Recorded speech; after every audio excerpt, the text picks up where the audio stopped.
তো good evening বন্ধুরা, সবাই কেমন আছো? আশা করি অনেক ভালো আছো। অন্যদিন তো রাতের বেলা ব্লগ স্টার্ট করি, সন্ধে উঠিয়ে যাই, তারপর ব্লগ স্টার্ট করি। আজকে একটু আলো থাকতেই ব্লগটা স্টার্ট করলাম। তো আমার ব্লগে তোমাদের অনেক অনেক স্বাগত, অনেক অনেক ভালোবাসা।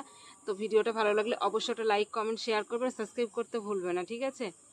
তো এই দেখো, ভালোই গরম পড়েছে। সকালবেলা মেয়েকে স্কুলে দিয়ে এসেছি, তারপর তো একটু লাইভ টাইপ করলাম, করে নিয়ে স্নান টান করে আবার আনতে গেলাম। এনে শরীরটা এত ক্লান্ত লাগছিল আমার, মানে শুয়ে পড়েছিলাম। এদিকে চোখে ঘুম নেই, কিন্তু শুয়ে আছি। উঠে খেয়ে টেয়ে নিয়ে আজকে মেয়ের পড়া নেই, মেয়ে খেলতে চলে গিয়েছে। আর এই দেখো, এটা কি বলো তো, বাতাবি লেবু। এই লেবুটা কত বড় ছিল জানো তো? এই ছাড়িয়ে যতটা দেখাচ্ছে, মানে এর সঙ্গে আর এতটা যোগ করতে হবে, তাহলে কত বড় ছিল লেবুটা। আমি তো ভাবলাম কত বড় লেবু, কি ভারী লেবু। তারপরে এই যে কাটলাম, কেটে এটা আজকে অবশ্য কাটিনি জানো তো, এটা কালকে যখন সকালবেলা আমি ভাত বসাই তখন ছাড়িয়ে রেখে দিয়েছি।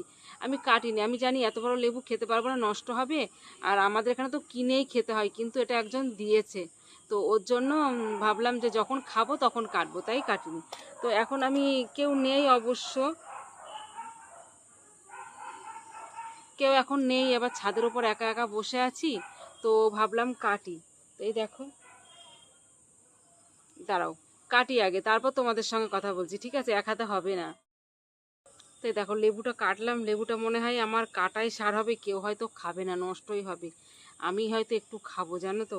তো কেউ নেই, এবার রাত হয়ে গেলে তো ছেলেপিলেকে দেওয়া যায় না। দেখি একটুখানি খেয়ে মিষ্টি কিনা।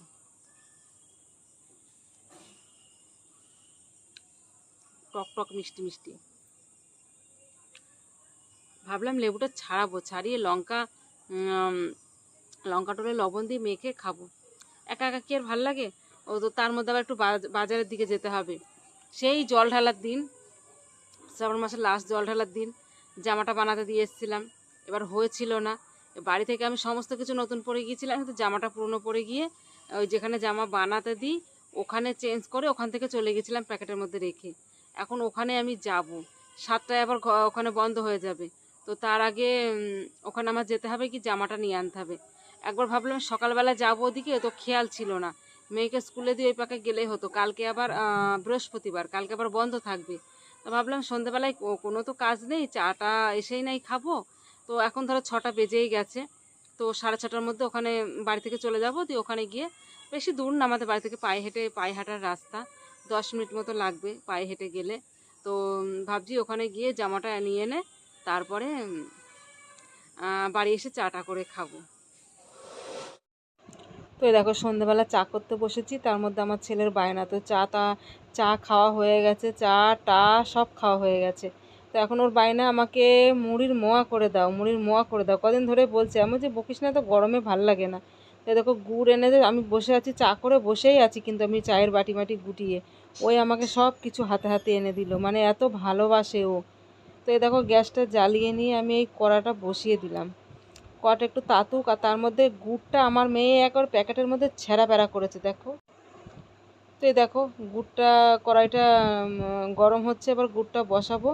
তার মধ্যে গুড়টা এত চটকিয়েছে, জানি না কতটা প্যাকেটে লেগে থাকবে। আমি এদিকে মোয়া করছি, আমার শাশুড়ি এদিকে রুটি করছে স্টোভে করে। উনি আবার গ্যাস ধরাতে পারে না তো, আর গ্যাসে রুটিও করতে পারে না, তাই স্টোভে করে রুটি। আর আমার ছেলে দেখো এত মানে আনন্দ, মোয়া খাবে। তো দেখো গুড়টা দিয়েছি, গুড়টা ফুটছে, এই ঘষতে হবে, ঘষে ঘষে আঠা আঠা হবে গুড়টা, আঠা আঠা ভাব আসবে, তারপরে মুড়িটা দিতে হবে। এবার আমার ছেলে মেয়ে কেউ ভিডিও করে দেবে না, তাই আমি একা একাই করছি। এবার যখন মুড়ি ঢালবো তখন হয়তো তোমাদেরকে দেখাতে পারবো না, কেননা তখন নেড়েই যেতে হবে, নয়তো নিচে লেগে গেলে পুড়ে যাবে। তাই এখন এই ঘষে ঘষে একটু আঠা তৈরি করতে হবে, তারপরে মুড়ি ঢালতে হবে। তো এই দেখো, এক থালা মোয়া রেডি। এদিকে কড়াইটার অবস্থা দেখো, যা, আর আমার হাতের অবস্থা দেখো, লাল হয়ে গেছে, দেখেছো? গরম গরম পাকাতে হয়, ঠান্ডা হয়ে গেলে তো মানে মুড়িগুলো ছেড়ে যাবে, জমে যাবে, তখন আর পাকবে না। আর আমার ছেলে মেয়ে আগে থেকেই ফোড়ন দিয়েছে, ছেলে বুঝতে পেরে আবার মুখ ঢাকছে, দেখতে পাচ্ছে। তো এই দেখো, ও বলছে আমি কোটোয় তুলবো, ও বলছে আমি কোটোয় তুলবো, দুই ভাই বোনে মিলে মারামারি করছে। দেখো, সত্যি এই ছেলেবেলাকার দিনগুলো, ওরা যখন বড় হবে তখন বুঝবে। এই ভিডিও যদি থেকেই যায়, থেকে তো যাবে অবশ্যই, তখন এই একটু বড় হলে ছোটোবেলাকার এই কথাগুলো ওদের মনে পড়বে, তখন ভাববে যে আমাদের ছোটোবেলাকার কেমন গিয়েছে। যখন বুনুর বিয়ে দেবে তখন কাঁদতে কাঁদতে, আমি বলি তো যখন বুনুর বিয়ে দিবি কাঁদতে কাঁদতে নাকের ফুটা ফেলবি, আর দেখবি কেমন কষ্ট হয়। এখন তো শুধু ঝগড়া করিস, মারিস। তো আজকে আর বেশি কথা বলবো না, আজকের ব্লগ এখানেই শেষ। দেখা হচ্ছে পরের ব্লগে, ততক্ষণে সবাই ভালো থেকো, সুস্থ থেকো, বাই, গুড নাইট।